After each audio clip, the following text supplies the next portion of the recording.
Hello students, 12th class की chemistry में आपका स्वागत है।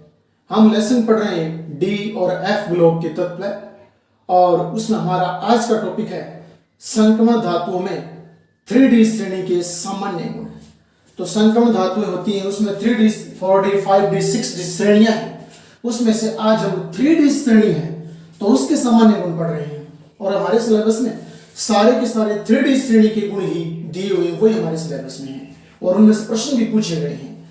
तो 3D श्रेणी scandium, titanium, vanadium, chromium, manganese, iron, cobalt, निकल, कॉपर और जिंक, ये 21 से लेकर के और 30 तक के तत्वों की 3D श्रेणी होती है। और बता चुका हूं कि इसे 3D श्रेणी क्यों कहते हैं। जब आप इनका विन्यास लिखते हो तो इनका अंतिम इलेक्ट्रॉन 3D में जाकर के भरता है, तो इसे 3D श्रेणी कहा जाता है। और 3D श्रेणी के सामान्य गुणों की अगर मैं बात करूं तो आज हमारा पहला गुण है इस 3D श्रेणी की परमाणु त्रिज्या और आयनिक त्रिज्या। तो हमारा पहला आज का बिंदु है आयनिक त्रिज्या और परमाणु त्रिज्या, यानी 3D श्रेणी है, सारे गुण हम इसी के पढ़ रहे हैं। तो इसी 3D श्रेणी की आयनिक त्रिज्या और परमाणु त्रिज्या ये हम एक साथ पढ़ेंगे। और याद रखना, इसमें पहले कोई फर्क नहीं आ जाएगा। अगर आप परमाणु त्रिज्या पहले लिख लेते हो, आयनिक त्रिज्या बाद में लिख लेते हो, कोई फर्क नहीं आएगा, ठीक है ना। अब सुनिए आप गौर से, इन सारे तत्वों में ये तत्व हैं, इन्हें धातु कहा जाता है और इन्हें परमाणु कहा जाता है। इनकी जो मैं त्रिज्या बोलूंगा वो परमाणु त्रिज्या हो जाएगी। और जब मैं इलेक्ट्रॉन निकाल करके इनके आयन बना लूंगा, यानी आप जानते हो धातुएं वे होती हैं जो इलेक्ट्रॉन त्याग करके धनायन बनाती हैं, और मैं कह रहा हूं ये सारी धातुएं हैं, तो जाहिर सी बात है कि इलेक्ट्रॉन त्यागने का काम करती हैं, अर्थात इन पर धनावेश पाया जाता है। तो जब धनावेश आ जाएगा तो ये आयन बन जाएंगी, और आयन बन जाएंगी फिर हम उनकी त्रिज्या ज्ञात करेंगे तो वो आयनिक त्रिज्या कहलाएगी। तो परमाणु अथवा आयन में नाभिक और अंतिम कोश में भरे हुए इलेक्ट्रॉन के बीच की दूरी उस परमाणु की आयनिक त्रिज्या या उस परमाणु की परमाणु त्रिज्या कहलाती है। दोबारा फिर सुनिएगा कि किसी तत्व या धातु में उसके नाभिक और अंतिम कोश में भरे हुए इलेक्ट्रॉन के बीच की दूरी उस परमाणु की परमाणु त्रिज्या अथवा उस आयन की आयनिक त्रिज्या कहलाती है। अगर आपको समझ नहीं आया तो मैं आपको यूं बताता हूं कि जैसे ये किसी परमाणु की गोलाकार आकृति है, और आप जानते हो नील्स बोहर ने कहा था कि परमाणु गोलाकार आकृति का होता है। कोई भी परमाणु आप ले लीजिए वो गोलाकार आकृति का होगा। गोलाकार आकृति के परमाणु में यहाँ दृढ़ पिंड होता है जिसे आप नाभिक बोलते हो। नाभिक में प्रोटॉन और न्यूट्रॉन होते हैं। प्रोटॉन पर धनावेश होता है, न्यूट्रॉन न्यूट्रल होता है, उस पर कोई आवेश नहीं होता है। और यहाँ बाह्यतम कोश, ये जो आपको वृत्ताकार गोल घेरे दिखाई दे रहे हैं, उन्हें कोश, ऊर्जा स्तर या कक्षा कहा जाता है। इन्हें क्या बोलते हैं? इन्हें कक्षा भी कहा जाता है। कक्षक मत बोलना, गलत हो जाएगा, कक्षा कहलाती है ये कक्षा। इन्हें हम कोश कहते हैं और इन्हें हम ऊर्जा स्तर कहते हैं। क्या बोलते हैं? ऊर्जा स्तर। ये तीन नाम एक ही चीज के हैं और इन्हें KLMN इस प्रकार से दर्शाते हैं। KLMNOP, ये अनंत तक होते हैं, ठीक है ना। ऊर्जा स्तर, कोश, कक्षा अनंत तक होते हैं। और अब याद रखना, इन कोशों में इलेक्ट्रॉन भरे होते हैं। इन कोशों में क्या होते हैं? इलेक्ट्रॉन, E- लगा देता हूं इलेक्ट्रॉन का प्रतीक। तो अब आप जानते हो प्रोटॉन पर धनावेश होता है, इलेक्ट्रॉन पर ऋणावेश होता है। तो प्रोटॉन इलेक्ट्रॉन को अंदर की तरफ खींचता है, एक आकर्षण बल लगाता है, तो उस आकर्षण बल को प्रभावी नाभिकीय आवेश या प्रभावी नाभिकीय बल कहा जाता है। मेरी बात को ध्यान से सुनिएगा, इस कंसेप्ट को समझिए आप कि परमाणु की गोलाकार आकृति में जो कठोर पिंड होता है, दृढ़ पिंड होता है, उसे नाभिक कहा जाता है। नाभिक में प्रोटॉन पर धनावेश होता है और बाह्यतम कोश में इलेक्ट्रॉन चक्कर लगाते हैं जिन पर ऋणावेश होता है। प्रोटॉन के द्वारा इलेक्ट्रॉन के ऊपर अंदर की तरफ एक आकर्षण बल लगाया जाता है। क्यों? क्योंकि प्रोटॉन धनावेशित है, इलेक्ट्रॉन ऋणावेशित है। तो आप जानते हो विपरीत आवेश हमेशा एक दूसरे को आकर्षित करते हैं। तो फिर प्रोटॉन धनावेश है, वो इलेक्ट्रॉन को अपनी अंदर की तरफ खींचेगा, अपनी ओर खींचेगा। तो प्रोटॉन के द्वारा इलेक्ट्रॉन के ऊपर अंदर की तरफ लगाया जाने वाला आकर्षण बल प्रभावी नाभिकीय आवेश कहलाता है। क्या कहलाता है? प्रभावी नाभिकीय आवेश कहलाता है। ये इतनी सामान्य सी बात आपको याद रखनी है। हाँ, मैं इसे नाभिकीय आवेश भी कहूंगा और प्रभावी नाभिकीय बल भी कहूंगा। ये दोनों ही बात है। प्रभावी नाभिकीय आवेश या प्रभावी नाभिकीय बल एक ही बात है। आप कंफ्यूज मत होना, मैं इसे ओब्लिक कर देता हूं। प्रभावी नाभिकीय आवेश या प्रभावी नाभिकीय बल एक ही चीज होती है। अब सुनिएगा, ये प्रभावी नाभिकीय आवेश बल कौन लगाता है? प्रोटॉन लगाता है। किस पर लगाता है? इलेक्ट्रॉन पर लगाता है। दिशा कौन सी होती है? यानी इलेक्ट्रॉन से प्रोटॉन की ओर होती है। प्रभावी नाभिकीय आवेश या प्रभावी नाभिकीय बल की दिशा इलेक्ट्रॉन से प्रोटॉन की ओर होती है, अंदर की तरफ होती है। इतनी सामान्य सी बात आपको ध्यान में रखनी है। अब सुनिए, इन बाह्यतम कोशों में जो इलेक्ट्रॉन भरे हुए हैं, वो इलेक्ट्रॉन क्या करते हैं? आप जानते हो इलेक्ट्रॉन पर तो ऋणावेश है, तो ऋणावेश तो आप जानते हो प्रतिकर्षित करता है। तो अब सुनना, परमाणु के इन कोशों में, इन ऊर्जा स्तरों में, इन कक्षाओं में और इलेक्ट्रॉन एक दूसरे को दूर धकेलते हैं। तो इलेक्ट्रॉन के मध्य लगने वाले प्रतिकर्षण बल को आप याद रखना परिरक्षण प्रभाव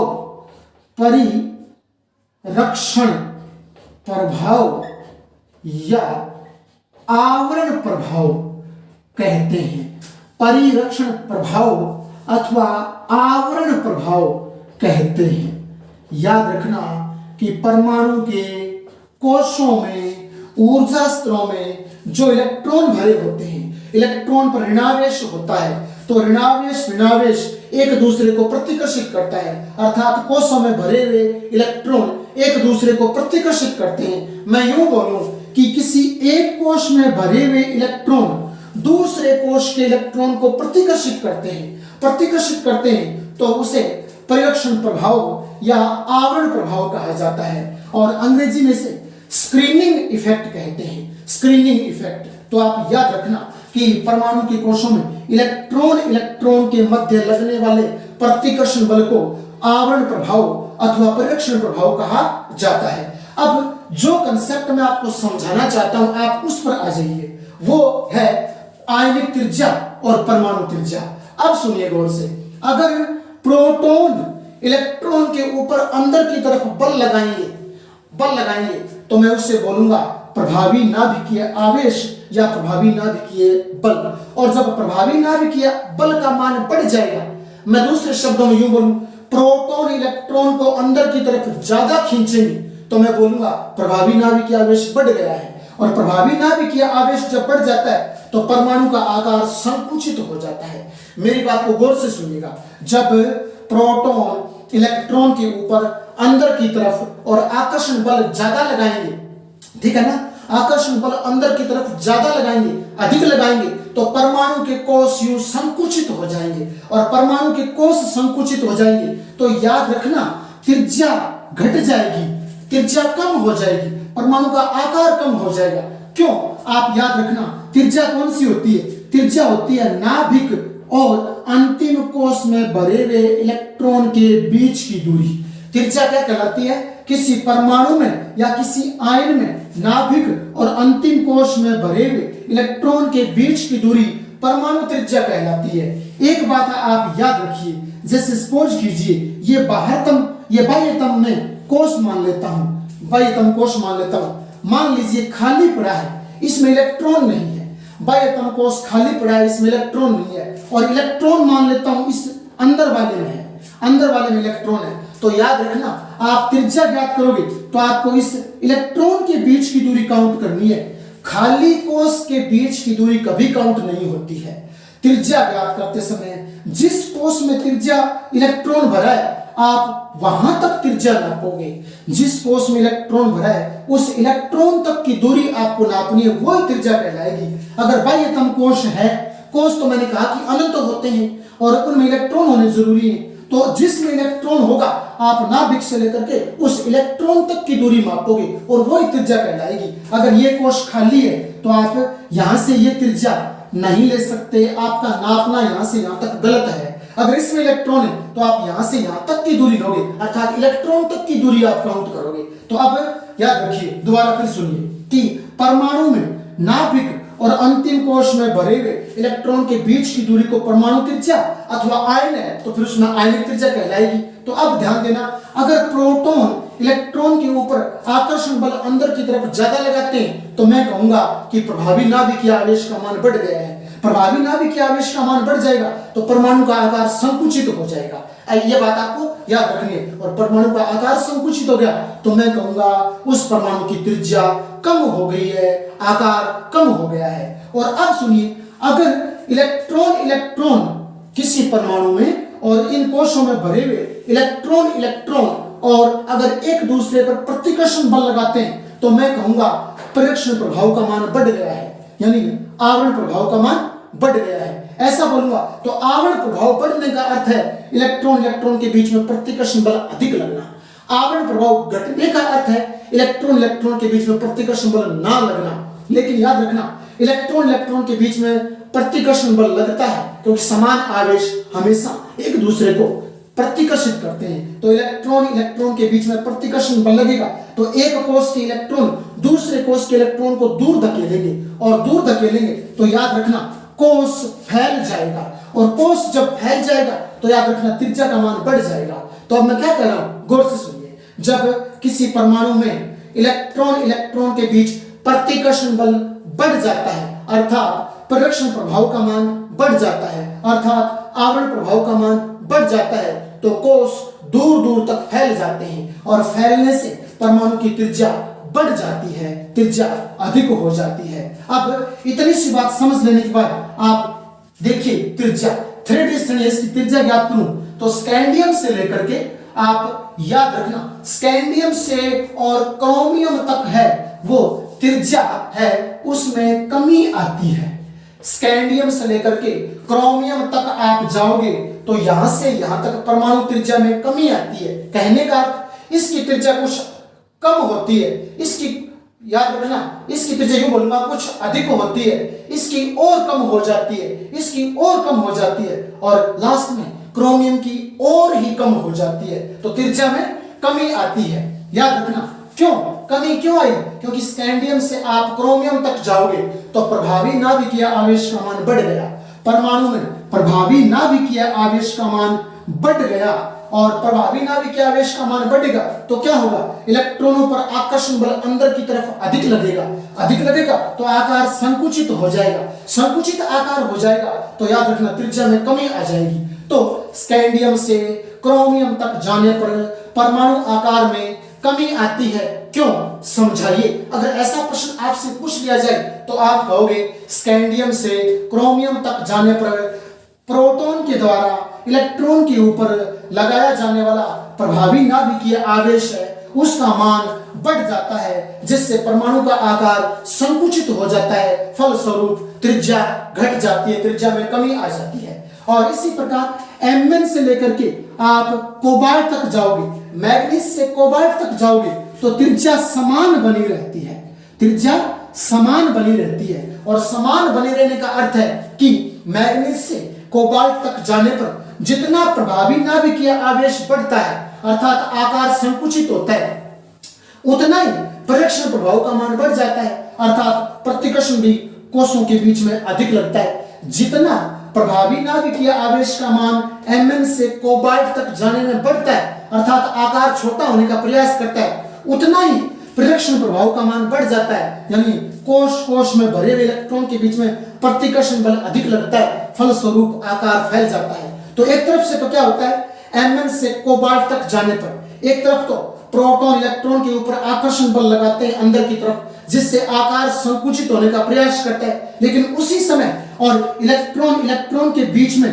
प्रतिकर्षण बल भी लगता है जिससे परिरक्षण प्रभाव का मान बढ़ जाता है, फलस्वरूप आकार फैल जाता है। तो जितना आकार संकुचित होने का प्रयास करता है उतना ही परिरक्षण प्रभाव के द्वारा आकार फैलने की कोशिश करता है, फलस्वरूप परिरक्षण प्रभाव और प्रभावी नाभिकीय आवेश Mn से कोबाल्ट तक जाने में समान बने रहते हैं, बराबर बने रहते हैं, संतुलित रहते हैं, जिससे इनका आकार भी संतुलित रहता है कि Mn से कोबाल्ट तक जाने में जितना प्रभावी नाभिकीय आवेश बढ़ता है उतना ही परिरक्षण प्रभाव का मान भी बढ़ जाता है, फलस्वरूप परमाणु का आकार बराबर बना रहता है, जिससे Mn से कोबाल्ट तक त्रिज्या समान बनी रहती है। और अंत में निकल से आप जिंक तक जाओगे तो याद रखना त्रिज्या में वृद्धि होगी। निकल से आप जिंक तक जाओगे तो त्रिज्या में वृद्धि होगी, और वृद्धि होने का अर्थ है कि प्रभावी नाभिकीय आवेश का मान तो घट जाएगा, परिरक्षण प्रभाव का मान बढ़ जाएगा। परिरक्षण प्रभाव का मान बढ़ जाएगा तो एक कोष दूसरे कोष को दूर धकेलेगा और नाभिक से कोष दूर चला जाएगा, जिससे नाभिक और अंतिम कोष में भरे हुए इलेक्ट्रॉन के बीच की दूरी बढ़ जाएगी और त्रिज्या बढ़ जाएगी। तो अगर आपसे प्रश्न पूछा जाए कि निकल से और जिंक तक जाने पर त्रिज्या के मान में वृद्धि होती है, क्यों, समझाइए, तो आप कहोगे निकल से जिंक तक जाने पर और प्रभावी नाभिकीय आवेश परिरक्षण प्रभाव की तुलना में, याद रखना, प्रभावी नाभिकीय आवेश परिरक्षण प्रभाव की तुलना में कम हो जाता है। कहने का अर्थ प्रभावी नाभिकीय आवेश का मान तो कम होगा तो परिरक्षण प्रभाव का मान अधिक होगा, और परिरक्षण प्रभाव का मान अधिक होगा तो आकार फैलेगा, जिससे त्रिज्या में वृद्धि होगी। तो आप कहोगे निकल से जिंक तक जाने में परिरक्षण प्रभाव की तुलना में प्रभावी नाभिकीय आवेश का मान कम हो जाता है। चाहे यूं बता दो कि प्रभावी नाभिकीय आवेश की तुलना में परिरक्षण प्रभाव का मान बढ़ जाता है, आप ऐसे बता दीजिए निकल से जिंक तक जाने पर और प्रभावी नाभिकीय आवेश की तुलना में परिरक्षण प्रभाव का मान बढ़ जाता है, जिससे परमाणु का आकार फैल जाता है, फलस्वरूप त्रिज्या में वृद्धि हो जाती है। तो ये सामान्य सी बात आपको 3D श्रेणी में त्रिज्या के संदर्भ में याद रखनी है। परमाणु त्रिज्या और आयनिक त्रिज्या में यहां से प्रश्न पूछे गए हैं। आयनन ऊर्जा, जिसे आयनन विभव अथवा आयनन एंथैल्पी भी कहा जाता है। सुनिए पहले क्या होता है कि गोलाकार आकृति के परमाणु में, और इनको हम कक्षा या कोश कहते हैं या ऊर्जा स्तर कहते हैं, यहां प्रोटॉन, न्यूट्रॉन, यहां इलेक्ट्रॉन होते हैं, ठीक है। तो परमाणु को पहले हम गैसीय अवस्था में कन्वर्ट करते हैं।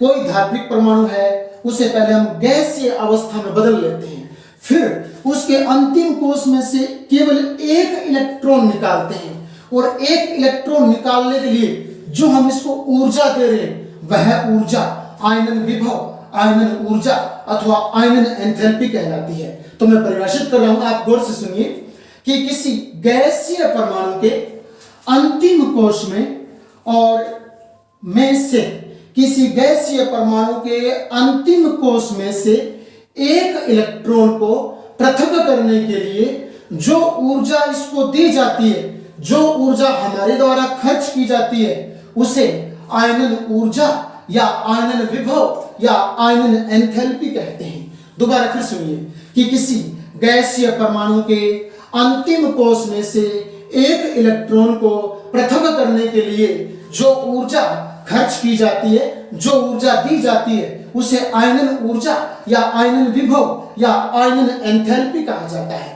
अब सुनिए, हम बात कर रहे हैं 3D श्रेणी, और हमारी सारी जो बातें हैं वो 3D श्रेणी पर चल रही है, यानी हम 3D श्रेणी में यहां से यहां तक जो आयनन ऊर्जा या आयनन विभव होता है वो हम पढ़ रहे हैं। तो याद रखना, मैंने आपको बताया था कि यहां से यानी स्कैंडियम से लेकर के और क्रोमियम तक आप जब जाते हो तो त्रिज्या में वेरिएशन है। इधर मैग्नीज से कोबाल्ट तक समान बनी रहती है, उधर वृद्धि होती है, और सबसे पहले वाले में कमी आती है। तो यहाँ वेरिएशन है त्रिज्या में, लेकिन ये त्रिज्या में इतना ज्यादा वेरिएशन नहीं है। पिकोमीटर में थोड़ा सा अंतर आता है, यानी यहां से यहां तक जाओगे त्रिज्या में कमी तो जरूर आएगी, लेकिन वो कमी पिकोमीटर में थोड़ी सी आएगी, ज्यादा नहीं।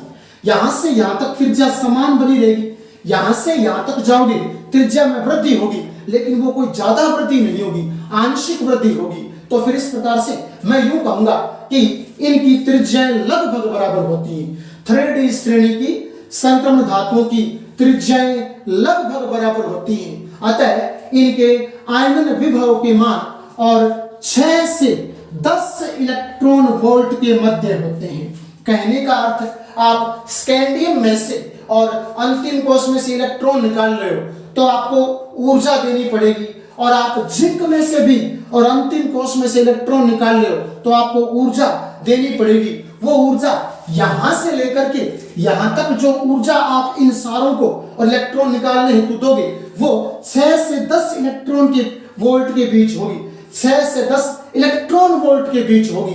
कहने का अर्थ 6 से 10 के बीच में पूरी हो जाएगी। इतना ज्यादा वेरिएशन नहीं, एक ज्यादा रेंज नहीं बनेगी कि आप सोच रहे हो जैसे 6 से लेकर के और 90 तक चली जाए, ऐसा नहीं है, क्योंकि इनकी त्रिज्या के मान में और कोई ज्यादा परिवर्तन नहीं है। मैं कहूंगा इनकी त्रिज्याएं लगभग समान होती हैं, लगभग समान होती हैं, तो आकार लगभग समान है और लगभग समान आकार है, तो फिर इनमें से इलेक्ट्रॉन निकालने हेतु कोई ज्यादा ऊर्जा देने की आवश्यकता किसी को नहीं पड़ेगी। यानी ऐसा नहीं है कि स्कैंडियम में आप इलेक्ट्रॉन निकालोगे अंतिम कोश में तो आपको ज्यादा ऊर्जा खर्च करनी पड़ेगी, नहीं, या जिंक में से निकालो तो आपको कोई ज्यादा ऊर्जा खर्च करनी पड़ेगा, नहीं, लगभग इनके आकार समान है, तो सारों में फिर आपको कोई ज्यादा ऊर्जा खर्च करने की आवश्यकता नहीं इलेक्ट्रॉन निकालने हेतु।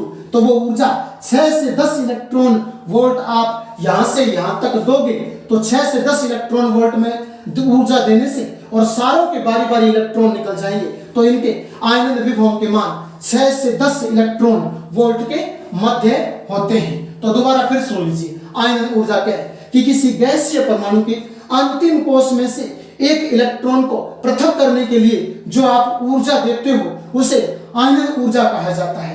और याद रखना एक बात कि जब किसी परमाणु का आकार छोटा होता है, जैसे मैं ये परमाणु बना देता हूं आपके सामने, परमाणु का आकार छोटा होता है तो यहाँ छोटे आकार में प्रोटॉन और इलेक्ट्रॉन के बीच में दूरी कम होती है, तो प्रोटॉन का इलेक्ट्रॉन पर आकर्षण बल अधिक रहता है। फलस्वरूप आप अंतिम इलेक्ट्रॉन को निकालोगे तो आपको अधिक ऊर्जा देनी पड़ेगी छोटे आकार में। क्यों? क्योंकि प्रोटॉन का इलेक्ट्रॉन पर आकर्षण ज्यादा है तो इलेक्ट्रॉन आसानी से नहीं निकल पाएगा, आपको बहुत अधिक ऊर्जा खर्च कर पड़ेगी। जबकि बड़े आकार में क्या होता है, बड़े आकार में प्रोटॉन का इलेक्ट्रॉन पर आकर्षण बल लग तो रहा है लेकिन कम लग रहा है, आकर्षण बल कम है प्रोटॉन का इलेक्ट्रॉन पर, तो इस इलेक्ट्रॉन को आप निकालोगे तो ऊर्जा तो यहां भी देनी पड़ेगी आपको, लेकिन यहां कम ऊर्जा देने से निकल जाएगा। क्यों? क्योंकि यहां प्रोटॉन और इलेक्ट्रॉन के बीच की दूरी ज्यादा है, तो प्रोटॉन का इलेक्ट्रॉन पर आकर्षण कम है तो इलेक्ट्रॉन ढीला बंधा हुआ है, अतः आप कम ऊर्जा दोगे तो भी बार हो जाएगा। लेकिन यहाँ छोटा आकार है, छोटे आकार में प्रोटॉन इलेक्ट्रॉन के बीच की दूरी कम होती है तो प्रोटॉन का इलेक्ट्रॉन पर आकर्षण ज्यादा है, फलस्वरूप इस इलेक्ट्रॉन को अगर आप निकालना चाहोगे तो निकल तो जाएगा लेकिन आपको बहुत अधिक ऊर्जा देनी पड़ेगी। यहाँ आप बहुत अधिक ऊर्जा दे रहे हो तो इलेक्ट्रॉन निकल रहा है, इसलिए इसका आयनन विभव बहुत अधिक होगा, और यहाँ इसके बीच की दूरी ज्यादा है तो आप इस इलेक्ट्रॉन को कम ऊर्जा देकर निकाल लोगे, तो कम ऊर्जा दे रहे हो तो इसका आयनन विभव, आयनन ऊर्जा, आयनन एंथैल्पी का मान कम होता है।